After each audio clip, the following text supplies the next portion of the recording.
Heat of hydration क्या होता है? देखो, सबसे पहले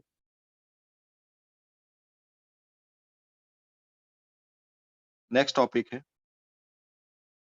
हीट ऑफ हाइड्रेशन क्या होता है? समझ में आ रहा? हाइड्रेशन मतलब क्या करना है? वाटर का मॉलिक्यूल ऐड करना। तो क्या होता है देखो, सबसे पहले किसी भी एनहाइड्रस सॉल्ट में, एनहाइड्रस मतलब जिसके पास वाटर नहीं होता, सुनना ध्यान से, किसी भी एनहाइड्रस सॉल्ट में जितने भी नंबर ऑफ वाटर मॉलिक्यूल को हम कंबाइन करते हैं तो वो हाइड्रेटेड फॉर्म में कन्वर्ट हो जाता है। तो ये काम करने के लिए जितनी भी हीट निकलती है इस काम करने में, तो वो क्या कहलाती है? हीट ऑफ हाइड्रेशन, क्योंकि ये ऑलवेज एक्सोथर्मिक होती है। क्लियर है? तो लिखो जरा, the amount of heat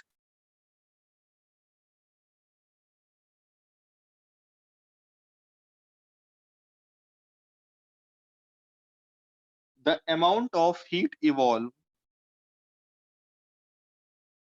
when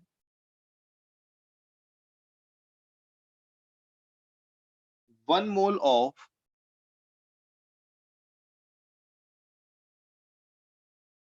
anhydrous salt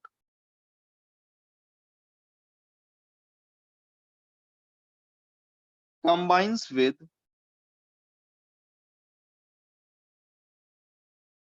fixed number of fixed number of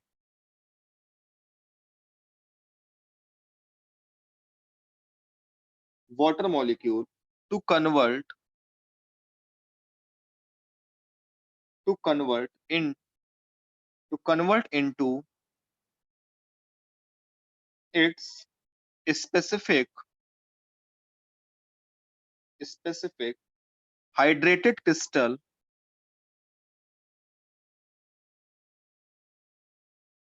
hydrated crystal is called heat of hydration। क्या कहलाती है? Heat of hydration. एग्जांपल देखो, जैसे 1 मॉलिक्यूल CuSO4 सॉलिड है, ये एनहाइड्रस फॉर्म में है। अगर इसमें हम 5 वाटर के मॉलिक्यूल ऐड कर दें तो क्या बन जाएगा? एक क्रिस्टल बन जाएगा CuSO4.5H2O। और ये भी क्या होगा? पूरा सॉलिड ही होगा। तो इस टाइम जो हीट क्या होगी? इवॉल्व होती है। तो एक चीज याद रखना, जब भी हम किसी एनहाइड्रस सॉल्ट में वाटर के मॉलिक्यूल ऐड करते हैं तो हमेशा और हमेशा हीट निकलती ही है।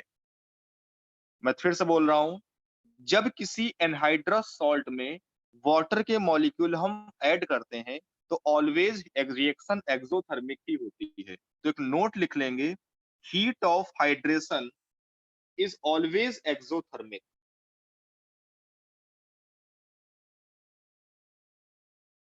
Heat of hydration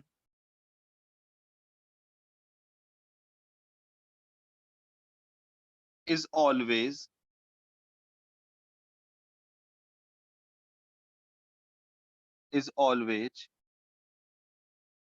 exothermic. जो हीट ऑफ हाइड्रेशन होता है वो ऑलवेज क्या होता है? एक्सोथर्मिक होता है। इस चीज का खास ख्याल रखना। जैसे अगला एग्जांपल है,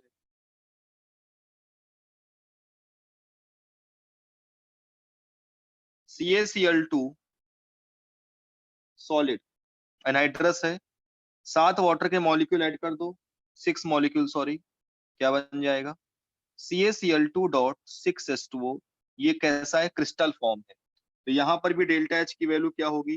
कुछ माइनस का एक्स होगा, किलो कैलोरी किलो जूल जो भी हो, नेगेटिव में ही होगी। ठीक है? तो ये होता है तुम्हारा हीट ऑफ हाइड्रेशन। अच्छा, जब हीट ऑफ हाइड्रेशन है ये है, तो अब हम हेडिंग डालेंगे हीट ऑफ सोल्यूशन क्या होता है। डिफरेंस होता है दोनों में। हीट ऑफ हाइड्रेशन और हीट ऑफ सॉल्यूशन में डिफरेंस होता है। क्या होता है हीट ऑफ सॉल्यूशन? देखो, हीट ऑफ हाइड्रेशन में हमें पता होता है कि कितना वाटर के मॉलिक्यूल ऐड करने, लेकिन हीट ऑफ सॉल्यूशन में हम क्या करते हैं? उसको हम लार्ज वॉल्यूम ऑफ सॉल्वेंट में क्या करते हैं? डिसॉल्व करते हैं। मतलब वहां पर हम एक्सेस में लेते हैं कोई चीज। मतलब जैसे वहाँ यहाँ पर वाटर हमारा सॉल्वेंट था, पता था 5 मॉलिक्यूल हैं, 6 मॉलिक्यूल हैं, तो हीट ऑफ सॉल्यूशन में हम पता नहीं रहता कितने होते हैं, लार्ज अमाउंट में होता है, क्लियर है? और जो ये हीट ऑफ सॉल्यूशन होता है, ये एक्सोथर्मिक भी हो सकता है, वो एंडोथर्मिक भी हो सकता है, लेकिन डिपेंड करता है कि कब एक्सोथर्मिक होगा और कब एंडोथर्मिक होगा, वो मैं आपको बताऊँ। तो लिखो ज़रा, the amount of heat absorb और evolve, the amount of heat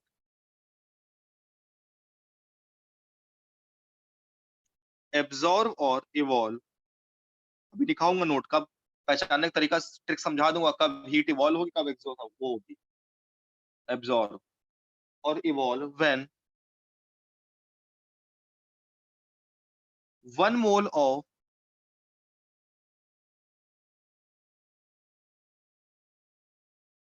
substance is dissolved in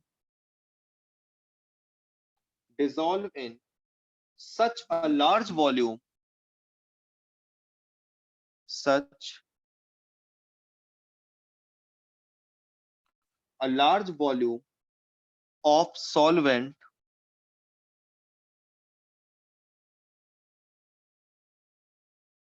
called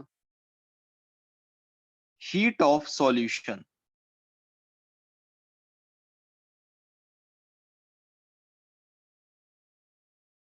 समझ गए? स्पेशल नोट है एक, क्या है स्पेशल नोट? कि जो हीट ऑफ सॉल्यूशन है, हीट ऑफ सॉल्यूशन में बी एंडोथर्मिक,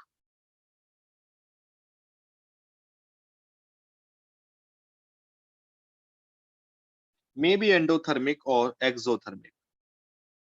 जो हीट ऑफ सॉल्यूशन होता है वो या तो एंडोथर्मिक होता है और या तो वो एक्सोथर्मिक होता है, ठीक है? देखो, अब जैसे मान लिया, आप सुनना ध्यान से,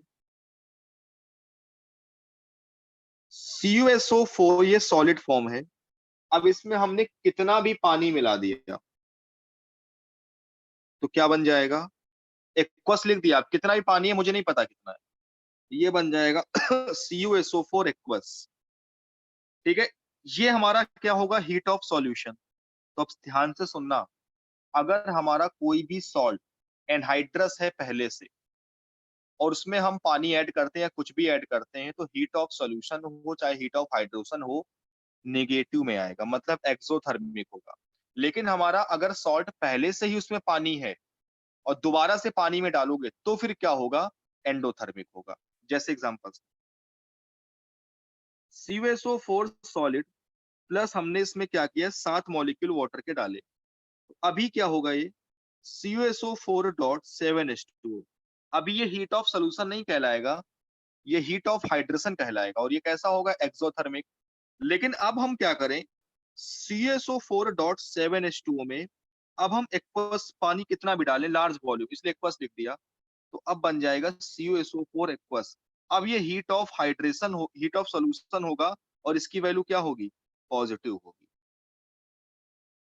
तो ध्यान से सुनना कि हीट अगर जो हमारा सॉल्ट है वो एनहाइड्रस फॉर्म में पहले से ही है, तो हीट ऑफ सोल्यूशन हो चाहे हाइड्रेशन हो, नेगेटिव ही होगा, मतलब एक्सोथर्मिक रिएक्शन होगी।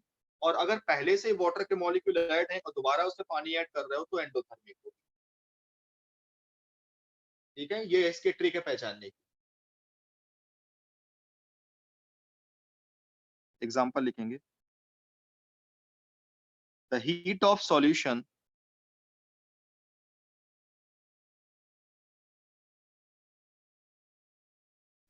The heat of solution of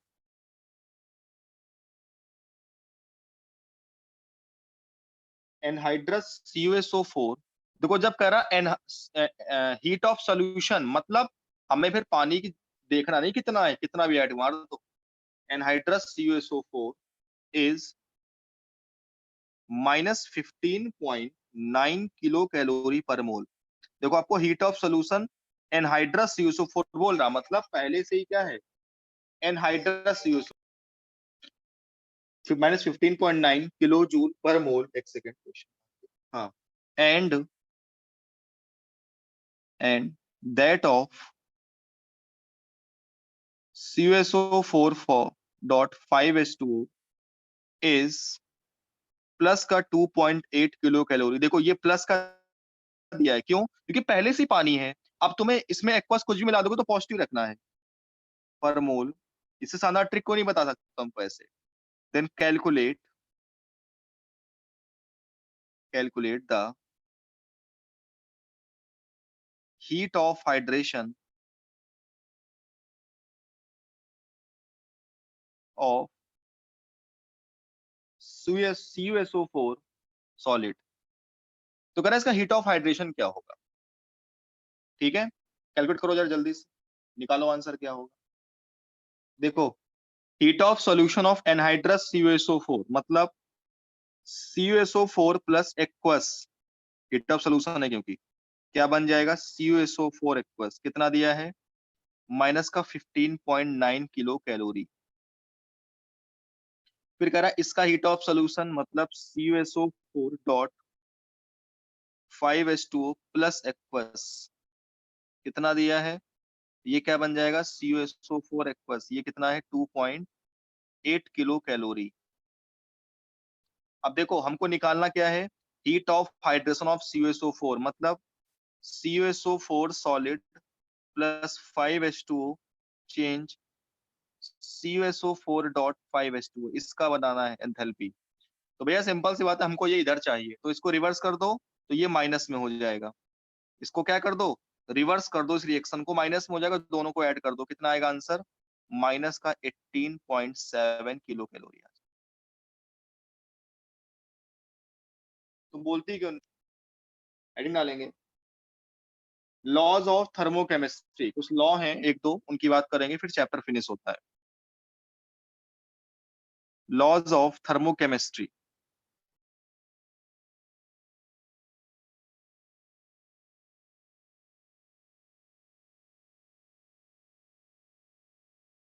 सबसे पहले लिखेंगे हेस लॉ।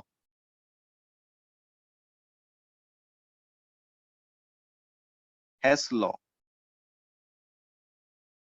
हेस लॉ कहता है कि, क्या कहता है देखो, जैसे मान लिया हमें ए से बी जाना है, हमें ए से बी जाना है, तो ए से बी जाने में हमें डेल्टा एच एंथैल्पी हीट की जरूरत पड़ती है। तो हम डायरेक्ट जा सकते हैं या इनडायरेक्ट जा सकते हैं, कहने का मतलब है जैसे मान लिया हम पहले ए से कहाँ आए, डी में गए, तो हमें डेल्टा H1 हीट की जरूरत पड़ी। डी से कहाँ आए, ई में, तो डेल्टा H2 की जरूरत पड़ी। फिर ई से कहाँ आए, एच में, बी में डेल्टा H3 की जरूरत पड़ी। या फिर हम कहाँ आए, ए से सी में आए तो डेल्टा H4 की जरूरत पड़ी। फिर सी से बी में आए तो डेल्टा H5 की, मतलब ऐसे जाए चाहे ऐसे चाहे सीधे, कहने का मतलब जो डेल्टा H की वैल्यू है क्या होगी, delta H1 plus delta H2 plus delta H3 के बराबर होगी। या फिर डेल्टा H की value delta H4 plus delta H5 के बराबर होगी। क्लियर है, ये क्या होते हैं, हीट इक्वल होती है। तो क्या होगा इसका लॉ, क्या होता है लिखेंगे, the heat change in a complete reaction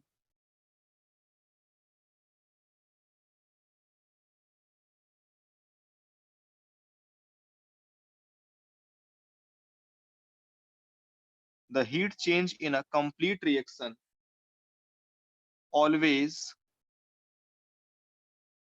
always remain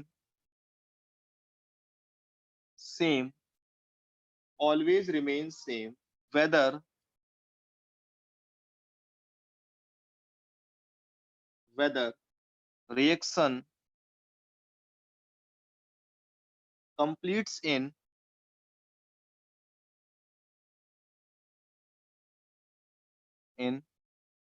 one step or more, चाहे एक स्टेप में हो या एक से ज्यादा स्टेप में, वन स्टेप और मोर।